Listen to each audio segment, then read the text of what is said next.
next week, it's not called an SPP meeting or a Security and Prosperity Partnership meeting, but that's what's happening between Obama, Harper of Canada, and Calderon of Mexico are meeting.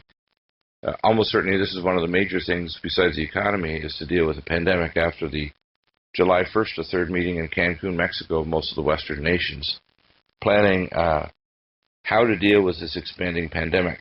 The British have kind of suggested that their conservative numbers are they expect within 6 to 8 weeks 60 deaths per day from the flu, but that's at its current rate of lethality. As lethality starts to increase, the numbers worldwide are going to increase very rapidly. It's estimated by August, which is a month away, the number of new cases per day worldwide will be 250,000, and very rapidly by September rise to 1 million cases per day of the flu. And of course, even if you're talking about less than 0.5% lethality, that's a lot of sick people. That's a lot of people that, if they have other health issues like asthma or lung disease or diabetes or other risk factors that seem to be particularly bad, because this flu is not a normal flu. It's rod-shaped rather than spherical. It grows very fast in the lungs. It kills people that have diabetes, obesity, and lung disease. Much higher rates. In fact, some of the selected groups in those people with very high body mass index and diabetes, as well as asthma, their mortality is up as high as 30%. So, in certain groups too, Native peoples, it appears that Native peoples and peoples with of Asian descent may be at higher risk. So, in other words, there may be, in a sense, some race specificity of this, so that in Manitoba, the rate of death is considerably higher among the Native population there. And there's a new super recombinant in Saskatchewan that is a full recombinant of human H1N1 flu and the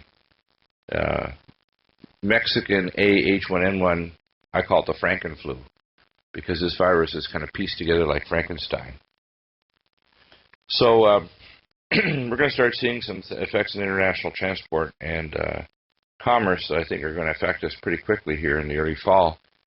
And I believe that because of those effects that are going to happen in September, plus the tremendous firestorm that's going to happen from either the use of Tamiflu, which is toxic and dangerous, and the toxic vaccines, we're going to have a major, how can I say it, a bunch of hot points in America and other countries fighting against forced vaccine and forced quarantine.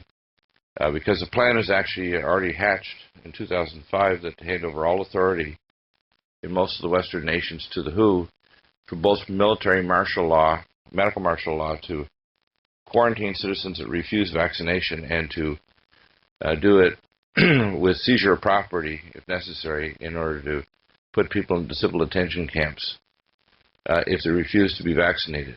And that's already been hatched with orders out now for 600 million doses of the vaccine for American citizens in 2 doses, plus the regular flu. The components of this flu, and this has been reviewed by Dr. Russell Blaylock and others, include some very significant and nasty things, and we don't have the full list, but the ones that we already have are pretty concerning. The first one is called MF59. It's a squalene-like molecule that actually can induce lupus, transverse myelitis, organic brain damage, immune system failure, and death.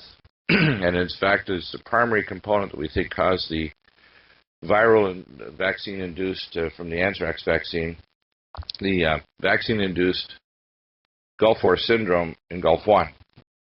And then a number of people in Gulf 2 that still received the old vaccine. It was a squalene component. What they've done is they've actually increased the power of this particular component from the regular, just normal squalene. So it's even more dangerous.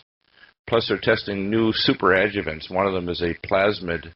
One of the companies, I believe it's Aventis, is testing a component that can actually has a plasmid or some genetic material from rabies and an envelope around it as part of the immune amplification system. Plus other components that cross the blood-brain barrier that can cause upregulation of inflammatory pathways in the brain and cause very serious brain damage. And that's also been reviewed by Dr. Blaylock. So that's why if they can hear from a number of voices, they realize that we are in the process working as a member of Jurisdictionary, which is a kind of a legal militia. We are trying to file in every state and also file in provinces in Canada and other countries in Europe.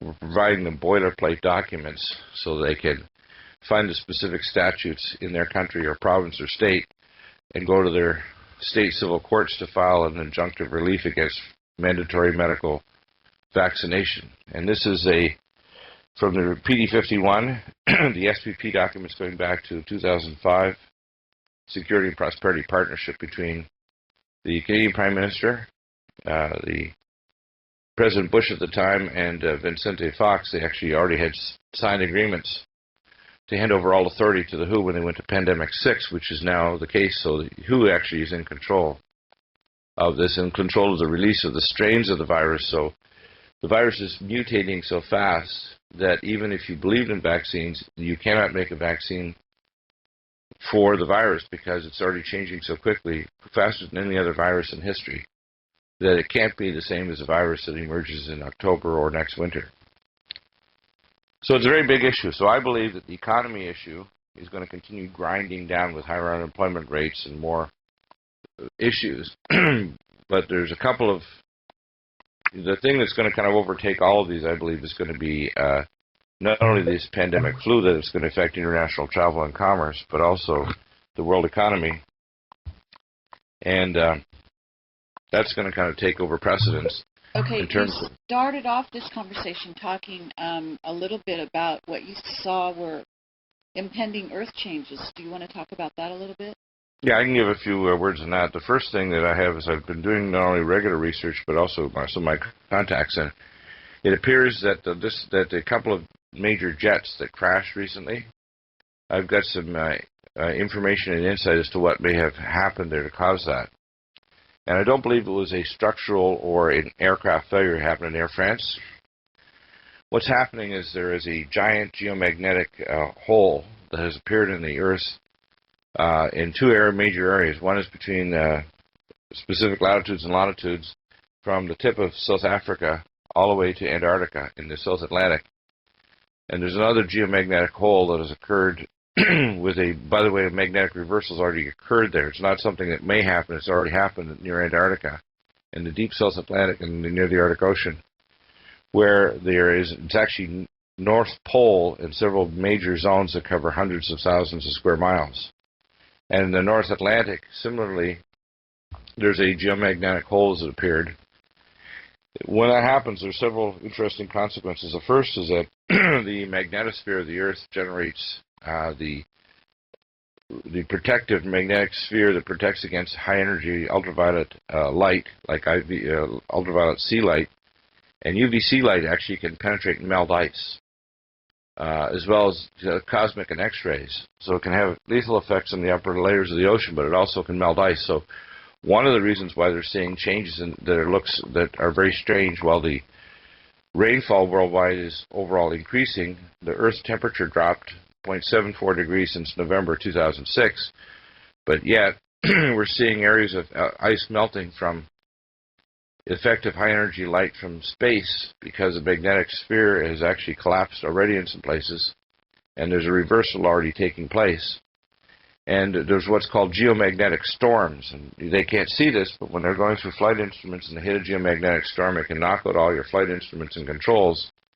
And if you have automated systems like the Airbus, the Airbus thinks that something's wrong with the aircraft and tries to take control. And the reports that I've heard is that it's very probable what happened is a geomagnetic storm hit it, and the computer shut down all the engines, and that's why it crashed. And so that this is happening in a specific large area from Antarctica all the way through to South Africa in the South Atlantic Ocean. So there's a danger zone there. There's also a danger zone over the polar flight paths where there's a large geomagnetic hole there that they're aware of as well. That's also tied with increased volcanism at the bottom of the oceans. There's 43,000 mile long kind of serpentine belt in the center of the oceans of around 20-some thousand volcanoes. And are you talking about the Ring of Fire?